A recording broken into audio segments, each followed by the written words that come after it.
शिकंजा कसा जाएगा। खबरों में आगे बढ़ रहे हैं, मेरठ का जिक्र कर रहे हैं, जहां पर कपसाड़ कांड की पीड़िता को परिजनों को सौंपा गया है।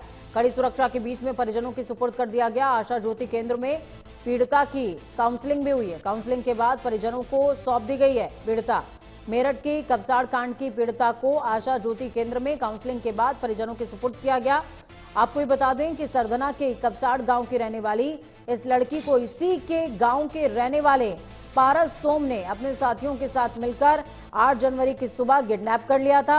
और किडनैप उस वक्त किया जब लड़की अपनी मां के साथ खेत जा रही थी। विरोध करने पर मां की धारदार हथियार से हत्या हुई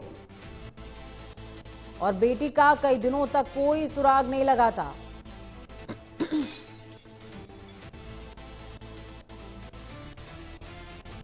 मेरठ से ये बड़ी खबर, कपसाड़ कांड की पीड़िता को परिजनों के सुपुर्द कर दिया गया है।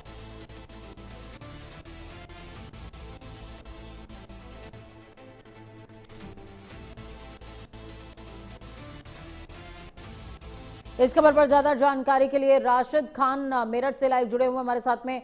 राशिद, क्या कुछ अपडेट है पूरे मामले में? बिल्कुल, आपको बताएं कि जिस तरीके से आप तस्वीरों में देख सकते हैं, एक भावुक क्षण है, क्योंकि 5 दिन बाद वो अपने परिजनों से मिली है, जिसका नाम रूबी है। उसका अपहरण कर लिया गया था और विरोध करने पर उसकी मां की हत्या कर दी गई थी। हालांकि अभी क्या बयान हुए हैं, किस तरीके से बयान दिए हैं लड़की ने, ये अभी कहना जल्दबाजी होगी, क्योंकि अभी एफआईआर की कॉपी तक हम लोगों को नहीं मिल पाई है।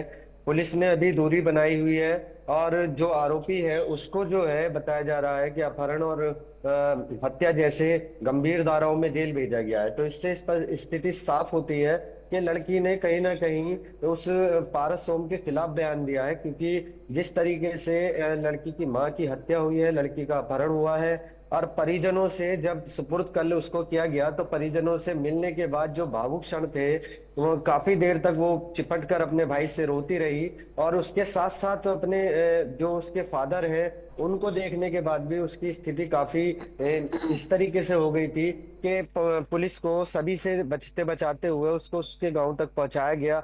हालांकि अभी घर पर वो अपने पहुंच गई है, लेकिन जिस तरीके से मीडिया के लिए और आम जन के लिए अभी पूरा गांव जो है एक तरीके से छावनी में तब्दील है और वहां किसी की एंट्री अभी नहीं हो पा रही है, क्योंकि पुलिस का ये कहना है कि सुरक्षा कारणों के चलते पूरे गांव की जो है वो चाक चौबंद व्यवस्था की गई है।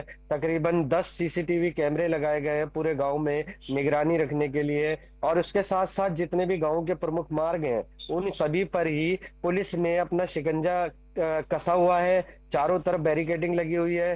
खास तौर से मीडिया और विपक्ष के लोगों को अंदर जाने के लिए पूरी तरीके से मनाही है। बिल्कुल राशिद, लेकिन इस बीच जहन में एक सवाल आता है कि पहला तो पीड़िता ने बयान क्या दिया, आप कह रहे हैं कि खिलाफ ही बयान दिया है, इसी वजह से जो चार्जेस है वो फाइल किए गए।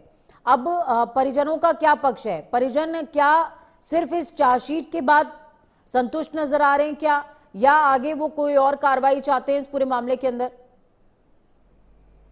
देखिए, परिजनों ने साफ कह दिया था और परसों एक उसके लड़की के भाई ने एक वीडियो भी वायरल करी थी सोशल मीडिया पर, जिसमें उसने कहा था कि कहीं ना कहीं उसको ये अंदेशा है कि उसकी बहन से बयान को बदलवाया जा सकता है। प्रेशर ज्यादा है क्योंकि 2 जातियों का मामला है। इसके साथ साथ सत्ता पक्ष के लोगों का भी काफी रसूख वहां पर रहा है। लेकिन सबसे बड़ी बात यह है कि विपक्ष को जिस तरीके से अनदेखी की गई है, गांव में उसकी एंट्री नहीं की गई, इसके साथ साथ मीडिया कर्मियों को भी गांव में जाने की इजाजत नहीं है।